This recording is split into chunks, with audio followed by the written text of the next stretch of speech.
तो hello and welcome back again to our new video with study of with निवेश।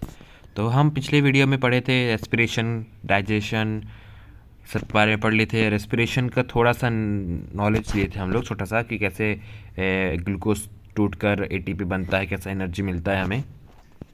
आज हम पढ़ेंगे टाइप्स ऑफ रेस्पिरेशन के बारे में। टाइप्स ऑफ रेस्पिरेशन में एरोबिक रेस्पिरेशन होता है और एनारोबिक रेस्पिरेशन होता है। तो एरोबिक रेस्पिरेशन क्या होता है कि जब हम ऑक्सीजन की प्रेजेंस में सांस लेते हैं, रेस्पिरेशन होता है और ग्लूकोज का ब्रेकडाउन होता है तो एनर्जी बनता है। उस फॉर्मेट को बोलते हैं एरोबिक रेस्पिरेशन। और एनारोबिक रेस्पिरेशन को एब्सेंस ऑफ ऑक्सीजन में होता है, हमारे मसल्स में या फिर ईस्ट में, ये सब में होता है एनारोबिक रेस्पिरेशन। तो एनारोबिक रेस्पिरेशन में क्या होता है ना, ग्लूकोज टूटता है लेकिन ऑक्सीजन ज़्यादा नहीं रहता, इसलिए कम एनर्जी देता है और लैक्टिक एसिड प्रोड्यूस करता है हमारे मसल्स में, और ईस्ट के केस में इथेनॉल प्रोड्यूस करता है। तो ऐसे ही, और एनर्जी कम होता है, इसलिए एनारोबिक रेस्पिरेशन में कम एनर्जी मिलता है। अभी हम ब्रेक डाउन ऑफ ग्लूकोज का देखेंगे। ब्रेक डाउन ऑफ ग्लूकोज कैसे होता है, देखो।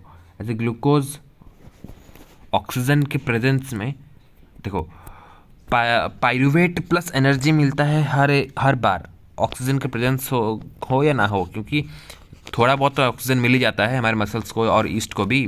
तो इसीलिए ग्लूकोज प्रेजेंस ऑफ ऑक्सीजन में साइटोप्लाज्म के अंदर पाइरूवेट और एनर्जी बनता है। उसके बाद पाइरूवेट प्रेजेंस ऑफ ऑक्सीजन अगर अच्छा हो तो कार्बन डाइऑक्साइड, वाटर और एनर्जी मतलब बनेगा, मतलब कि एरोबिक रेस्पिरेशन होगा।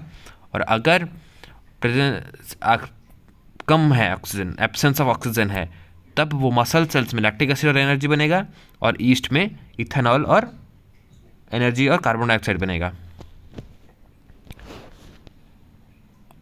अभी सेकेंड पार्ट में है रेस्पिरेशन इन ह्यूमन बींग्स। तो रेस्पिरेशन इन ह्यूमन, ये है स्ट्रक्चर सब बनाने की कोशिश करना, क्योंकि ये स्ट्रक्चर्स बहुत इंपॉर्टेंट होते हैं और एग्ज़ाम पॉइंट ऑफ व्यू से आते हैं। तो रेस्पिरेटरी सिस्टम के मेन पार्ट्स होते हैं नॉस्ट्रिल्स, नेजल कैविटी और फेरिंग्स, लैरिंग्स, ट्रैकिया, ब्रोंक्यूल्स एट्सेट्रा, ये सब आते हैं।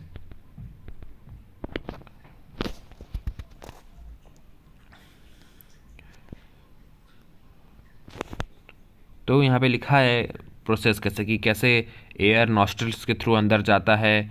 उसके बाद अगर कुछ डस्ट हो तो हमारे नेसल कैविटी में जो बाल होते हैं, नाक के अंदर जो बाल होते हैं और म्यूकस, वो उसको फिल्टर करके फेरिंग्स और लैरिंग्स और ट्रैकिया, ब्रोंची से होते हुए लंग्स तक पहुँचाते हैं एयर को।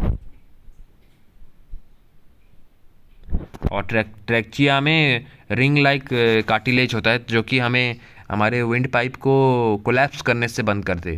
आपने सबने देखा होगा कि जैसे ही हम बैलून को फुलाते हैं, फिर बैलून से हवा निकालते टाइम बैलून पिचक जाता है कि नहीं। तो वैसे ही हम लोग सांस ले रहे हैं, सांस छोड़ते टाइम हमारा विंड पाइप पिचक जाना चाहिए, लेकिन कार्टिलेज है ट्रैकिया में, रिंग लाइक स्ट्रक्चर्स, तो इसीलिए हमारा विंड पाइप कोलैप्स नहीं करता है, नहीं पिचकता है, और जैसा का वैसा ही रहता है। नहीं तो हम लोग कब का मर गए होते रात में अगर जब हम लोग सोते हैं तब मर गए होते ना। हवा ही नहीं जाएगा अंदर तो कैसे जिंदा रहेंगे हम। तो फिर आते हैं ब्रोंकी। तो देखो यहाँ पे देखो, जैसे ही ट्रैकिया लंग्स तक पहुँचता है वो ब्रोंकीज में टूट जाता है, 2 ब्रोंकी में, है ना।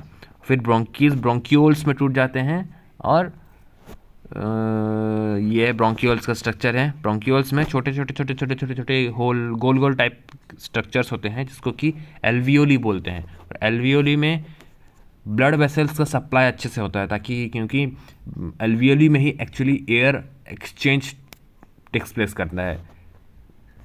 एल्वियोली में एक तरफ बहुत सारे ब्लड वेसल्स होते हैं, तो वो एल्वियोली में जब ऑक्सीजन आता है तो वो ब्लड से कार्बन डाइऑक्साइड खींचकर ऑक्सीजन दे देता है, और अल्वियोली में कार्बन डाइऑक्साइड वापस से वही अल्वियोली से ब्रोंकियोल्स से ब्रोंकाई से लेकर ट्रकिया होते हुए नाक से निकल जाता है।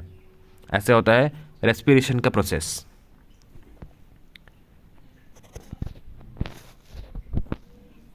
एक्चुअली इसको रेस्पिरेशन नहीं बोलेंगे, इसको बोलेंगे ब्रीदिंग।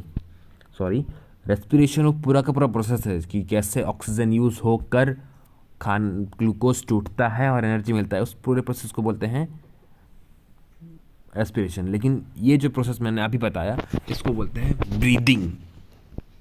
हम सांस अंदर ले रहे हैं और सांस अंदर छोड़ रहे हैं, उसको बोलते हैं ब्रीदिंग। तो सांस अंदर ले रहे हैं और एक्सचेंज हो रहा है जो, वो पूरा ब्रीदिंग में आएगा। ये ब्रीदिंग का एक्सपेरिमेंट दिया गया है, ये बचपन में तो बहुत पढ़े होंगे ये वाला एक्सपेरिमेंट, कि कैसे लंग्स जैसे बनाया गया है, यहाँ पर वैक्यूम कर दिया गया है और ये डायफ्राम जैसे एक तो पतला सा शीट बांध दिया गया, उसको खींचते हैं तो ऐसे सांस अंदर आता है। बचपन में किए हैं बहुत।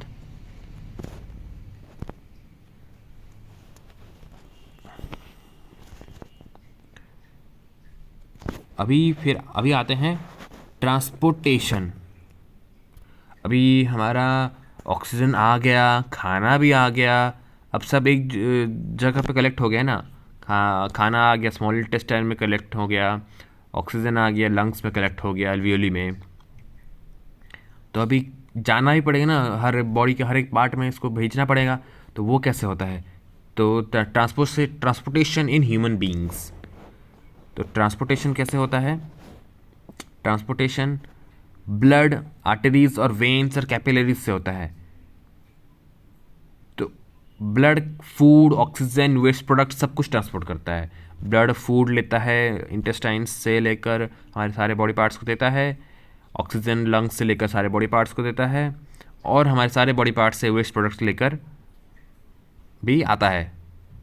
जहाँ जैसे कि ऑक्सीजन देने के बाद कार्बन डाइऑक्साइड लेके आता है हर एक बॉडी पार्ट से, और जैसे खाना देने के बाद खाने के वेस्ट प्रोडक्ट्स भी लेके आता है ब्लड, प्यूरीफाई करने के लिए। ब्लड्स में अगर कुछ प्यूरीफाई गंदा हो तो उसको प्यूरीफाई करने के लिए, जो कि हम आगे पढ़ेंगे, प्यूरीफिकेशन ऑफ ब्लड। अभी हम बस इतना जानते हैं कि ट्रांसपोर्ट करता है ब्लड, सब कुछ ट्रांसपोर्ट करता है, फूड, ऑक्सीजन, वेस्ट प्रोडक्ट्स। तो ब्लड में मेनली 3 टाइप के सेल होते हैं, red blood cells, white blood cells and platelets. और ये ब्लड का 2 टाइप है ना, एक प्लाज्मा और एक सेलुलर टाइप्स। तो प्लाज्मा क्या करता है? Plasma transports food, water, carbon dioxide, nitrogenous, सब कुछ, मतलब वो ट्रांसपोर्ट करने का काम है वो प्लाज्मा करता है। और red blood cells transport oxygen. तो रेड ब्लड सेल्स सिर्फ ऑक्सीजन ट्रांसपोर्ट करते हैं। वाइट ब्लड सेल्स हमारे बॉडी का डिफेंस मैकेनिज्म है। हमारे बॉडी में अगर कुछ भी फॉरेन पार्टिकल अटैक करे, कोई बीमारी हो या कुछ भी हो, तो हम सबसे पहले हमारे वाइट ब्लड सेल्स उससे लड़ते हैं। जैसे हमारे देश के लिए हमारे सैनिक लड़ते हैं, वैसे ही हमारे बॉडी के लिए वाइट ब्लड सेल्स सबसे पहले लड़ते हैं। और प्लेटलेट्स ब्लड क्लॉटिंग को में मदद करते हैं। ब्लड क्लॉटिंग में मदद करते हैं और प्रिवेंट करते हैं ब्लड लॉस इंजरी के टाइम में। देखना, जैसे ही हमारा कुछ इंजरी होता है तो ब्लड बहुत जल्दी निकलता है, लेकिन कुछ समय बाद ब्लड निकलना बंद हो जाता है, और कुछ और वो एरिया लाल कलर का, जो ब्लड लास्ट निकले रहते हैं वो लाल कलर का हो जाता है और धीरे धीरे काला हो जाता है। वो प्लेटलेट्स हमारे ब्लड क्लॉटिंग कराकर हमारे ब्लड को फ्लो अच्छे से करा रहे हैं और हमारे इंजरी को रोक दिए, ताकि हमारा ब्लड लॉस और ना हो। फिर आते हैं आर्टरीज़ में। तो आर्टरीज़ क्या करते हैं? प्योर ब्लड लेते हैं हार्ट से all of the parts of the bodies में। प्योर ब्लड मतलब क्या होता है ना, कि हमने जैसे रेस्पिरेशन में क्या पढ़ा अभी, कि एल्वियोली में ब्लड वेसल्स होते हैं और ब्लड वेसल्स में गैस एक्सचेंज होते हैं, कार्बन डाइऑक्साइड वाला ब्लड ऑक्सीजन वाला ब्लड बन जाता है। तो ऑक्सीजन रिच ब्लड को प्योर ब्लड बोलते हैं इस केस में, जो इस केस में बोला गया है यहाँ पे जो लिखा हुआ है। और वेन्स इम्प्योर ब्लड को कैरी करते हैं all of the body parts से हार्ट तक।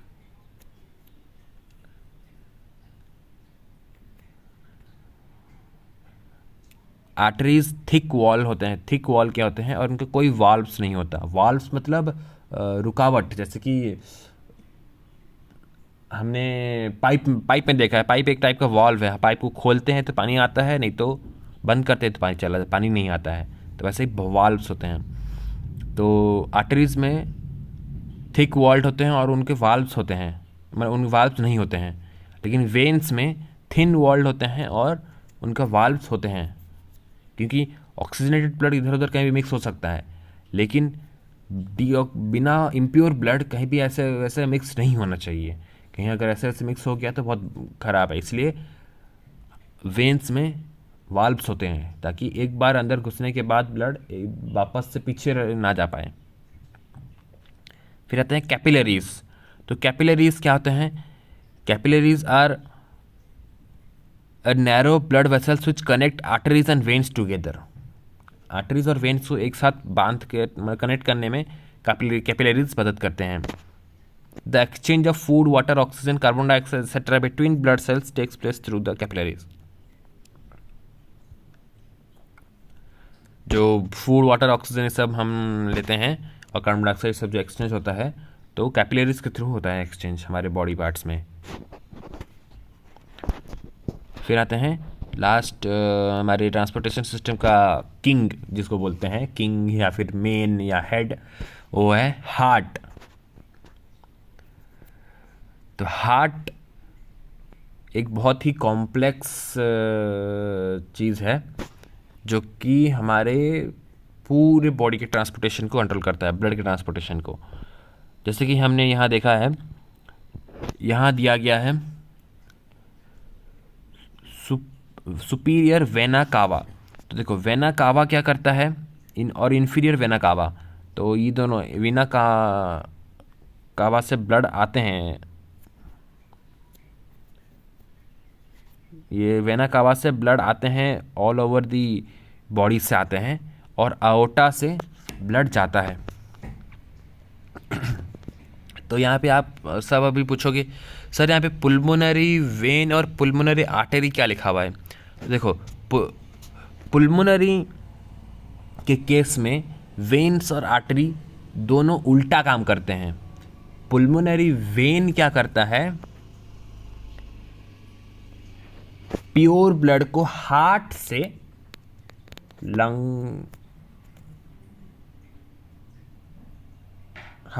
प्योर ब्लड को हार्ट से लंग्स और बॉडी पार्ट्स में भेजता है, बाकी बॉडी पार्ट्स में भेजता है। और पुल्मोनरी आर्टरी क्या करता है, वो इम्प्योर ब्लड को हार्ट से लंग्स तक भेजता है, ताकि एक्सचेंज होकर आए। और ये देखो यहाँ पे बीच में एक सेप्टम है, सेप्टम, जो कि ब्लड के चैम्बर्स को अलग करता है। हमने पढ़ा, मैं एक और चीज़ बता देते हैं कि हमारे हार्ट में 4 चैम्बर्स होते हैं। चैम्बर मतलब रूम, 4 चैम्बर्स होते हैं, अपर 2 चैम्बर्स और लोअर 2 चैम्बर्स। अपर चैम्बर्स को हम लोग आर्ट्रियम बोलते हैं और लोअर चैम्बर्स को हम लोग वेंट्रिकल्स बोलते हैं।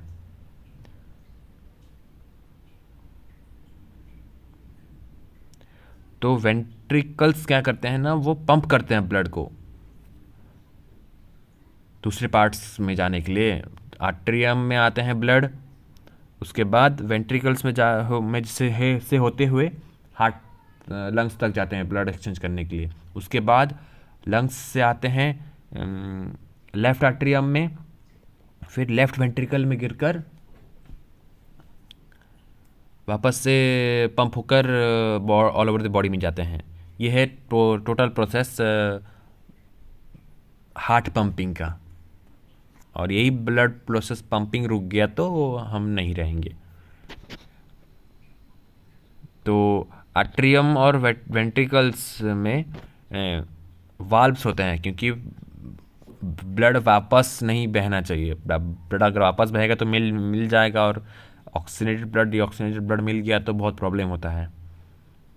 हमारे केस में कोई जानवर ऐसे होते हैं जो कि जिन लोगों का कि मिल जाता चलता है, लेकिन हमारे केस में क्योंकि हम वार्म ब्लडेड एनिमल्स हैं, कोल्ड ब्लडेड एनिमल्स के केस में ऐसे चलता है, लेकिन वार्म ब्लडेड एनिमल्स के केस में ऐसे नहीं चलता है। तो इसी के साथ हमने अभी ट्रांसपोर्टेशन इन एनिमल्स या इन ह्यूमन बींग्स कंप्लीट किया है। नेक्स्ट वीडियो में हम लोग पढ़ेंगे ट्रांसपोर्टेशन इन प्लांट्स और एक्सक्रीशन भी पढ़ेंगे बाकी। तो इसी के साथ यहाँ वीडियो हम लोग ख़त्म करते हैं और थैंक यू। और सब्सक्राइब कर देना स्टडी विथ निबेश को और दोस्तों के साथ शेयर कर देना।